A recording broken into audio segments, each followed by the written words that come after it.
So everyone talks about what is the best technique, the best method, the best supplement for sleep.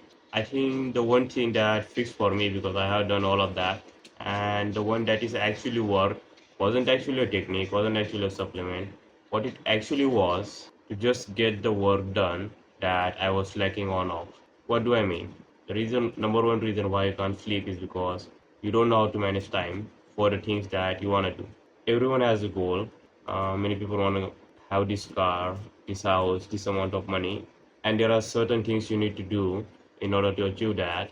Let's say you want to be a YouTuber, then you need to be uploading the videos every single day, and you set it as your goal, but you flagged off onto that in the morning, in the evening, and let's say you're doing a part-time or full-time job or college, and you're saying that you can't manage the time, and at the end of the day, when the day will end, your brain will remind you, we had to do that, you forgot to do that. And so this loop of constant preparation never really ends. So you need to be more productive to be able to earn the sleep. The issue with the sleep is mostly with the students. It is less with the laborers. Like if you ever seen a construction laborers, they get a really great quality of sleep. The reason why they get that is because they completed their daily tasks, and there's another factor is that they really do a lot of physical work.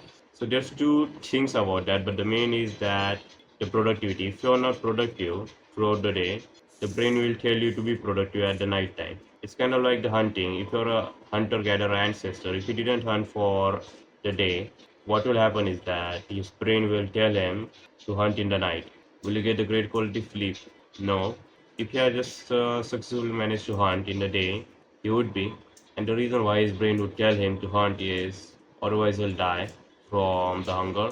It's the same brain telling you to be productive because our brain don't know the difference between hunting and let's say coding, making videos on YouTube or any type of side hustle you want to do. So you have to be productive first throughout the day to get everything done. You can be having the best supplement, best routine, best technique to fall asleep, all those military reading techniques. Yes, they do work, but you need to fix your core fundamental, which is being productive, getting things done. How do you do that? Well, I have the videos for productivity that you can do, watch and take action. And there's a video for time management, productivity. You can check out those on the channel. But at the end of the day, it's really simple. Make a list of the goals and do them. And at the end of the day, tick mark. It's as simple as that.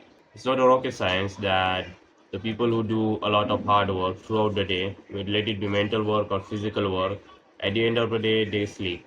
It's also one more thing that when you're at the high energy, you don't want to sleep. When you're at the low energy, you want to sleep. So you have to earn the right to sleep. I think it was Men in Black where the guy just asked that how do you get this? He said that you don't get it, you earn it. It's the same. Many people say how to get 8 hours of sleep, how to get the best sleep quality. It's not something you get, it's something you earn. And this is the only way to earn it. Now there are many things like don't take caffeine 12 hours before bedtime, don't exercise too close to bed, exercise. There are thousand different things based on the science, which even I can tell in this video, but the one thing that no one will tell, which has the highest amount of impact, kind of like the 80-20 rule, is this being productive and getting the things done. And the things I use for my sleep is one of these. So this is the earplug, and what you do is that you actually soften it, push it, and it becomes really small.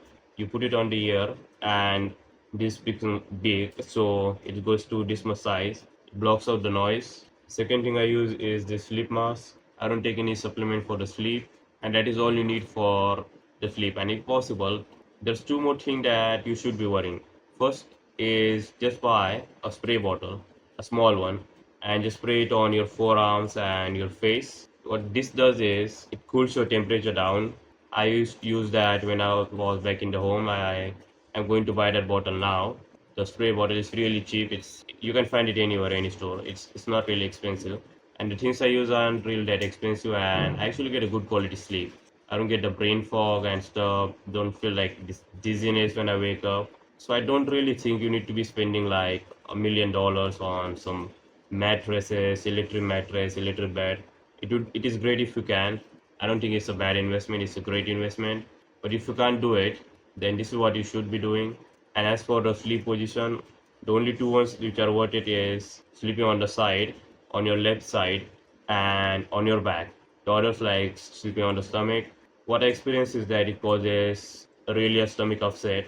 And the next thing, which is kind of going to be counter for many people, is do not drink water 2 hours before bed. We have this crazy obsession with the drinking water that we need to be drinking so many liters of water. Not true, because the average, let's say, in average American height is 5'9". The average Indian height is 5'5". What will happen is that if they make the assumptions for how much water you should be drinking based on an American, the Indian would actually need less, or any different country for that matter. So the height, the taller people obviously going to be needing more food, more water. The shorter will be needing less. So that's one of the factors. And I don't think you should be over stressing on drinking too much of water. Too much of anything is bad. And this is why you shouldn't drink 1 to 2 hours before bed. What I found was I didn't need to go to the toilet. So I wasn't waking up in the middle of the night, which was a really huge help for me. And many people will say this, well, but the water is necessary. What if you get hydration and everything? Well, it is true, but I really think that we shouldn't be drinking to the point where we are spending literally hours in the toilet. I've done that. This is how I know that you shouldn't be drinking that much of water. And yes, scientists are right about drinking water. Yes, it is necessary. You should drink it every single day. It's the best drink in the world. But it's kind of like the eating. Yes, eating is important, but should you be eating like 24/7 like a cow? You're going to get fat unless you're trying to bulk or everything. That's just how it is. Don't be over stressed about water, guys. It's safe. In the morning, you're going to get the water. You can survive without water for like 3 days. And here we are talking about if you sleep for 8 hours plus 2 hours of before bed not drinking water, it's not going to kill you. I promise. I've done it every single day. Just trust me on today. This will have really a great impact. So if I had to rate it everything, number one would be being productive about everything, every other tactic. Number two is don't be overstressed about water, just don't drink it. Number three is if you live in the place where you can just turn off the light and there's darkness, so you don't need the mask, but you sleep mask. But if you can't, then I put it on a number three. And number four is the earplug, because the noise actually triggers your brain to wake up and be alert, especially if you let's say live with a family that tends to sleep late in night. But even then, the issue with these is that they don't block like 100% of the noise. The difference I seen was 50 to 60%. If you can afford the better ones, find it on Amazon or something. I just found these ones, and they're really helpful. So that's all I do for my sleep. And one more thing is that people have this crazy obsession over 8 hours of sleep, that we need to get in 8 hours sleep every single day, or like what else? Are you going to die? It takes 7 days for a man, 7 days and 7 nights without sleep to die.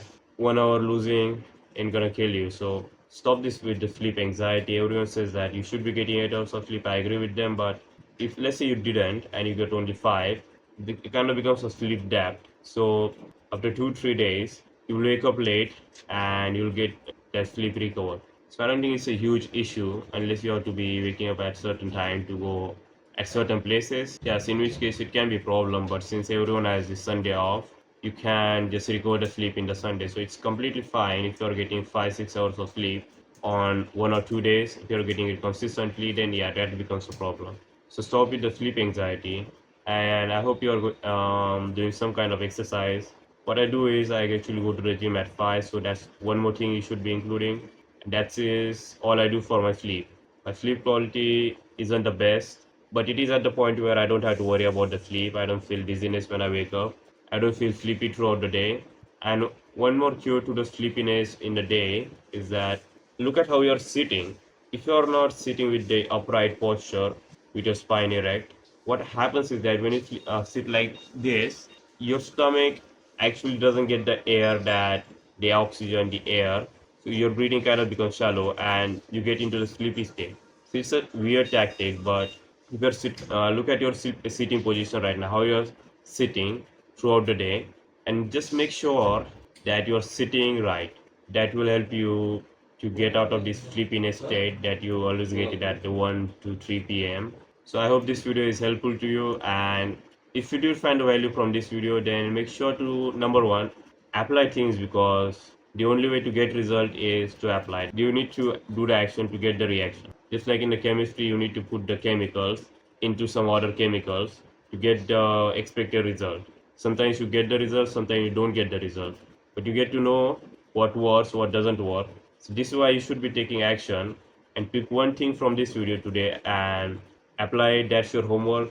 I hope you will complete the homework, and if you did, put them in the comments that how many things you can be able to do, how many you've done it. That's your homework for today, and do like and subscribe to the channel. See you in the next one.